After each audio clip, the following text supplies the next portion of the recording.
ഏ ചേച്ചി ശരിയാ, ശശി വന്നിട്ടുണ്ട്. അന്ന് ഞാൻ ശശി ചേട്ടൻ എന്ന് വന്നപ്പോൾ എന്നെ ചേട്ടനൊന്നും വിളിക്കട്ടാണ്. അപ്പോൾ ഞാൻ പറഞ്ഞു ഈ ശശി എന്നുള്ള പേര് കേൾക്കുമ്പോൾ എനിക്ക് ഇച്ചിരി പ്രായമുള്ള ആൾക്കാർ, കാരണം എൻ്റെ അച്ഛൻ്റെ പേരാണ്. അപ്പം എനിക്ക് അങ്ങനെ ഒരു പ്രായം ഇച്ചിരി ആയിട്ട് തോന്നിക്കും. അപ്പം നമ്മളങ്ങനെ പൊതുവേ ചേട്ടൻ എന്നങ്ങ് വിളിച്ചു പോകും.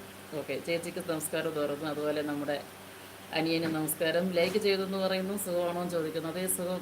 നമ്മുടെ ശശിയുടെ പേര് വേറെ ഏതാണ്ടല്ലായിരുന്നോ? സുമത്തനോ? ഇതൊരു സുമതനോ?